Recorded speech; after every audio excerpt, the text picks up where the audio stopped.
Bonjour à tous, je suis très heureux de pouvoir me joindre à vous aujourd'hui pour cette journée du Comité 21 pour vous présenter les dynamiques de co-construction territoriale issues des études de l'Observatoire des partenariats. Peut-être un mot sur l'Observatoire des partenariats qui a été créé en 2008 par la Caisse des dépôts et le Rameau en partenariat avec le MEDEF et le mouvement associatif et qui aujourd'hui comprend 12 membres, donc bien évidemment le comité 21 pour suivre depuis donc 2008 l'évolution du mouvement de co-construction en France au travers d'études statistiques. Il est important de souligner que dans nos travaux, nous avons travaillé depuis l'origine sur la notion de fragilité pour faire un état des lieux des fragilités et voir comment les alliances innovantes entre collectivités, associations et entreprises pouvaient y répondre. Nous avons notamment analysé de façon assez précise en 2015-2016 les 16 domaines d'activité sur lesquels ces partenariats entre les trois acteurs pouvaient particulièrement avoir un impact. Et depuis maintenant 2018, nous analysons de façon beaucoup plus précise finalement les impacts des alliances innovantes au service du bien commun. Mais peut-être faut-il définir ce qu'est une alliance. C'est vraiment la logique et la dynamique de 1 plus 1 égale 3. Comment est-ce qu'entre acteurs finalement différents, de nouvelles solutions pour répondre aux enjeux économiques, sociaux, sociétaux et environnementaux peuvent-ils permettre de répondre ensemble? C'est donc pas seulement finalement une capacité de mettre en œuvre un partenariat qui est plutôt ce qu'on appelle un contrat échange, mais vraiment une position, une posture, une ouverture de co-construction, ce que l'on appellera un contrat alliance. Et donc c'est bien cette notion-là d'alliance qui est analysée dans le cadre des travaux de l'Observatoire des partenariats. Alors, lors de la mandature précédente, nous avions demandé aux maires finalement ce qu'ils pensaient de ces alliances entre associations, entreprises et collectivités territoriales pour être une source d'innovation et répondre aux fragilités territoriales. Et à l'époque, 87% des maires considéraient que ces alliances étaient tout à fait, ou plutôt impactantes en termes d'innovation. Seuls 13% des maires d'entre eux considéraient que finalement ça n'avait pas vraiment d'impact en termes d'innovation.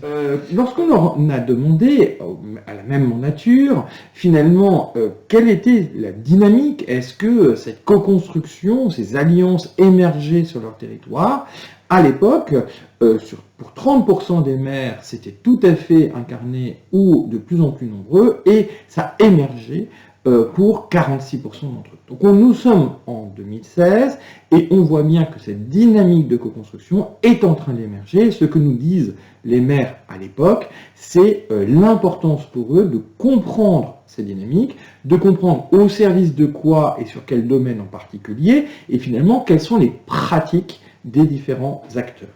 Cette étude, qui a été donc réalisée en octobre 2016, est en cours de renouvellement et nous aurons les résultats pour le Salon des maires 2020, dans le cadre, bien évidemment, des nouvelles mandatures. Alors, ce qui était intéressant de voir aussi à l'époque, c'est finalement quelle était la juste place de chacun. Pourquoi et finalement en quoi chacun devait être contributeur à cette dynamique. À l'époque, les maires considéraient que les citoyens avaient plutôt un rôle dans le domaine de l'environnement, de l'éducation, du lien social et de l'isolement, là où les associations devaient prioritairement finalement construire avec le territoire sur le lien social, l'isolement, la culture, les loisirs, l'environnement, la pauvreté et la précarité, et où l'entreprise était attendue sur les questions de développement économique, l'emploi, le chômage, l'environnement et la transition énergétique. Autrement dit, il était intéressant de voir que les maires positionnaient chacun des acteurs en fonction de sa zone de légitimité, en fonction de là où finalement le citoyen, l'association, l'entreprise pouvait avoir le plus d'impact Et nous verrons dans la suite de cette présentation, c'est quelque chose qui est très important puisque ça correspond aux attentes à la fois des citoyens, des entreprises et des associations. Mais justement, qu'en est-il aujourd'hui de ces attentes? Et si nous regardons dans le Covid, en fonction de l'après-Covid, finalement, quelle est la vision des citoyens d'une part et des entreprises d'autre part sur la nécessité de jouer collectif entre associations, collectivités et entreprises dans cette sortie de crise de la Covid-19? Eh bien, les résultats sont unanimes. 81% des citoyens et 84% des dirigeants d'entreprises, et donc notamment des dirigeants de PME, considèrent qu'il est absolument indispensable aujourd'hui de pouvoir rentrer dans cette dynamique-là pour pouvoir être en capacité finalement de trouver des solutions à l'ampleur des enjeux auxquels nous sommes tous confrontés et que chacun a sa juste contribution pour y contribuer. Alors, pour pouvoir aller plus loin, finalement, il est important de savoir où nous en sommes collectivement. Quelles sont les attentes des Français plus particulièrement? Quelles sont les pratiques des entreprises? Quelles sont les dynamiques associatives à l'œuvre en territoire? Et puis, finalement, comment une collectivité territoriale peut s'en saisir aujourd'hui? Commençons par les Français. Eh bien, il était intéressant de voir, il y a tout juste un an, la façon dont les Français voyaient les fragilités de leur territoire. Et nous avons comparé cette vision en 2019 avec celle en 2015. Nous avons eu une surprise intéressante. Lorsque nous avons questionné sur 16 fragilités que nous suivons depuis maintenant 2013, les Français ont été unanimes pour dire en fait ce n'est pas fragilité par fragilité qu'il y a un affaissement, mais c'est globalement. Autrement dit, même si on peut améliorer les questions sur l'emploi, sur la sécurité, sur la mobilité, rappelons que nous sommes avant la Covid-19, leur sentiment à l'époque était de dire si on peut améliorer levier par levier, c'est de manière systémique, globale, que nous avons un problème, nous ne sommes pas en capacité de les articuler. Et là, nous sommes bien évidemment, dans la question, finalement, des objectifs de développement durable, des ODD, c'est-à-dire on ne pourra pas régler un par un chacune des fragilités de nos territoires. Ça, c'est la pensée des Français avant la Covid. Il est évident, et on l'a vu depuis, que ce sentiment s'est renforcé, notamment puisque les fragilités ont été, elles, accrues très largement depuis le premier semestre 2020. Alors, finalement, quelle était leur vision du devoir d'alliance? Nous avons vu que 81% d'entre eux, après la Covid, considéraient qu'il y avait une nécessité de pouvoir jouer collectif. Eh bien, c'était déjà le cas, finalement, en octobre 2019. Il y avait vraiment, et d'une façon assez homogène d'un territoire à l'autre, comme vous pouvez le voir sur cette carte, finalement, une vraie nécessité, un véritable devoir d'alliance. Et ils avaient bien conscience que pour que ce devoir d'alliance s'accomplisse, il fallait que chacun puisse finalement y trouver ce qui le concernait le plus.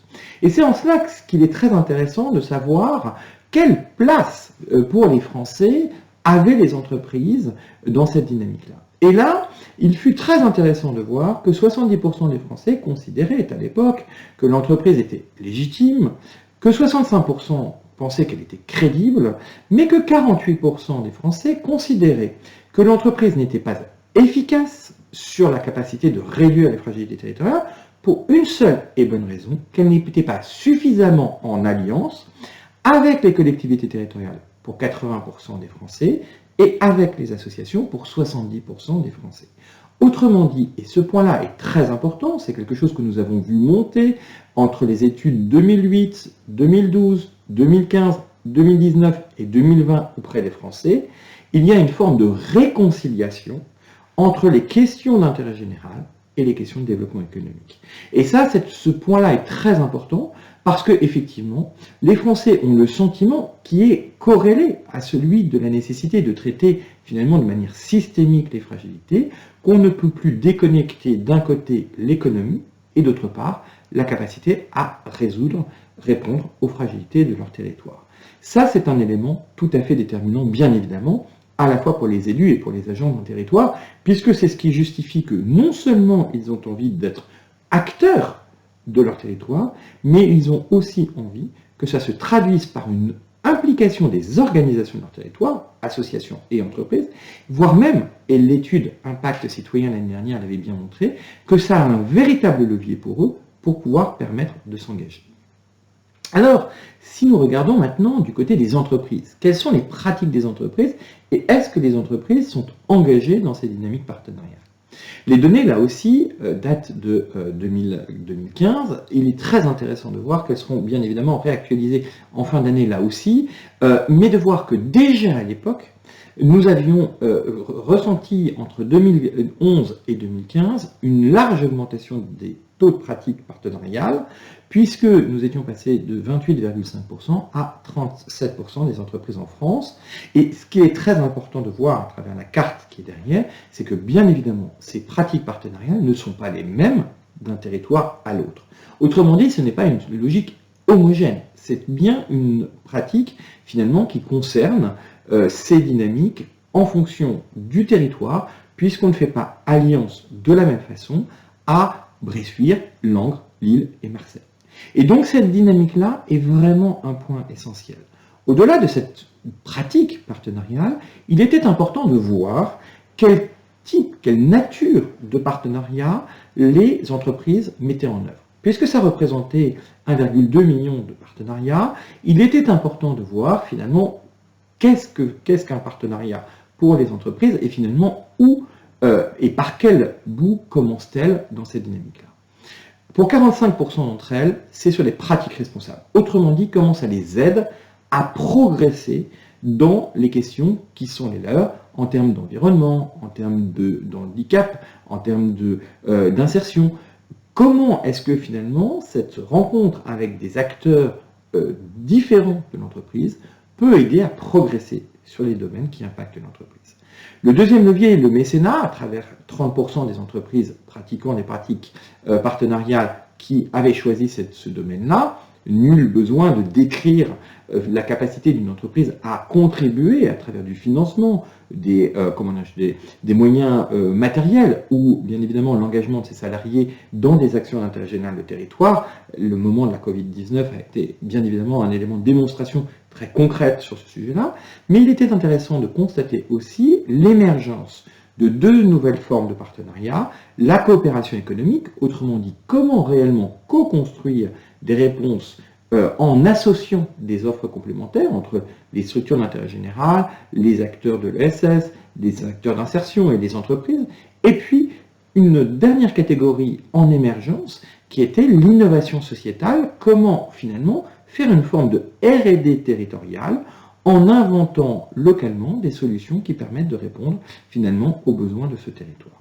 Ce qui est très intéressant, c'est de voir que concernant les entreprises, les tendances à l'œuvre sont claires.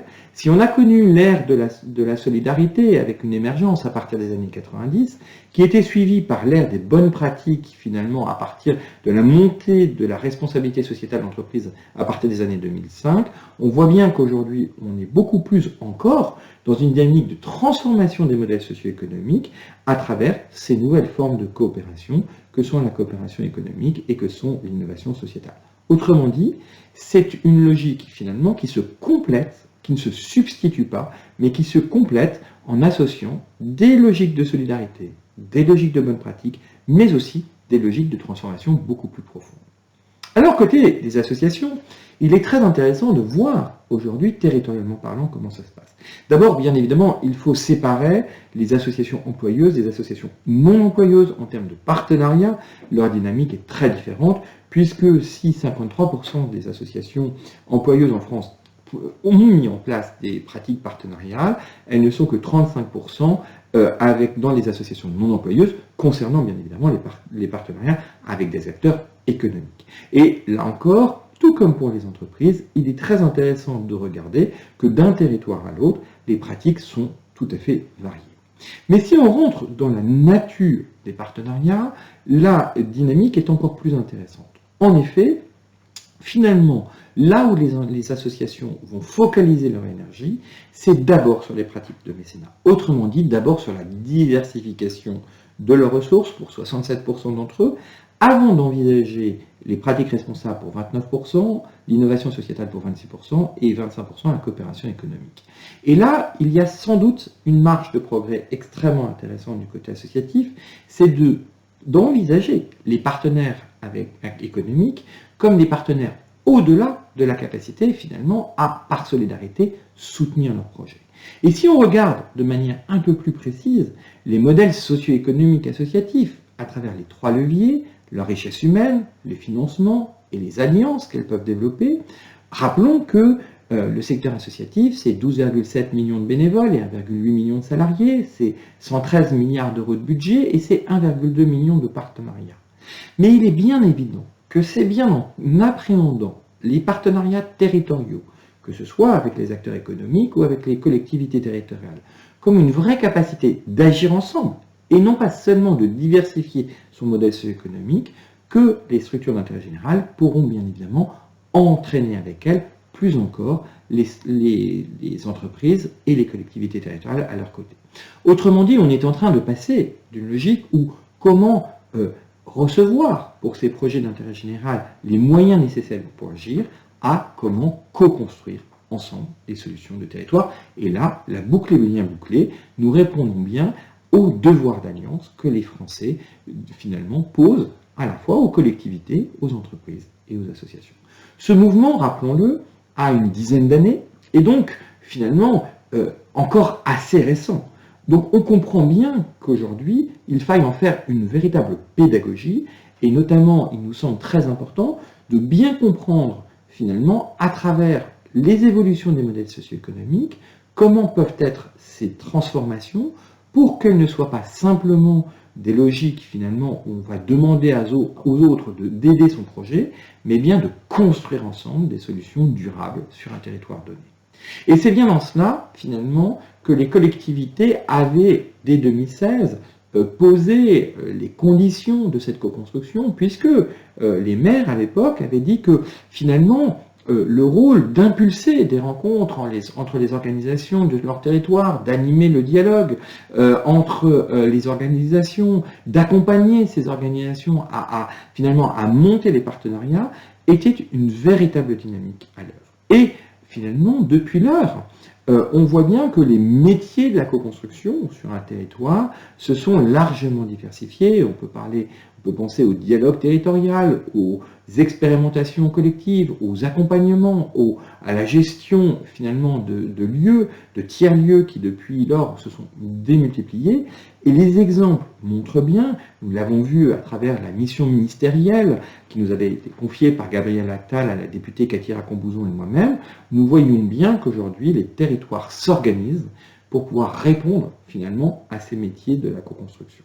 Et ce qui est très intéressant dans cette dynamique-là, c'est que finalement cette co-construction territoriale n'est autre que l'ODD 17 en pratique. Bien sûr, il n'est pas toujours conscientisé de la part des collectivités, des associations, des entreprises et même des citoyens d'un territoire qu'en fait, il contribue par cette capacité d'alliance à répondre aux objectifs de développement durable.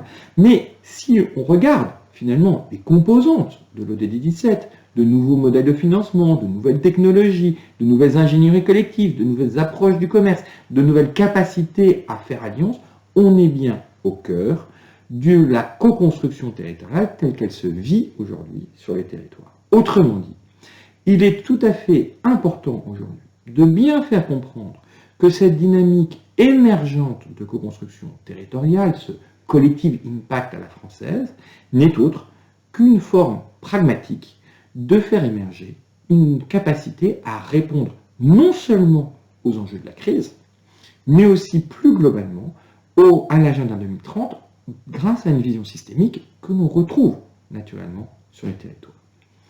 Alors, bien évidemment, pour agir, il est important de pouvoir donner à l'ensemble des acteurs territoriaux et principalement aux élus et aux agents les moyens d'agir. Et finalement, c'est le sens de la lettre aux élus qui a été publiée le 8 juillet dernier lors de la 6e rencontre des pionniers des alliances en territoire, qui invite finalement les élus à se saisir des données de l'Observatoire des partenariats, des outils pour s'informer, se former, agir, qui sont mis à leur disposition. Pensons notamment au guide ODD et développement durable du comité 21, mais aussi aux compétences des 350 catalyseurs territoriaux qui, aujourd'hui, finalement, ont pour objectif, à leur côté, de pouvoir les aider à mettre en place cette ODD 17 en pratique. Voilà ce qu'il me semblait très important de partager avec vous dans le cadre de l'Observatoire des partenariats qui analyse depuis donc une décennie ce mouvement de co-construction. Encore une fois, mouvement de co-construction entre collectivités, associations et entreprises qui peut avoir comme nom finalement beaucoup plus clair l'ODD 17 en pratique. Merci de votre attention et à bientôt.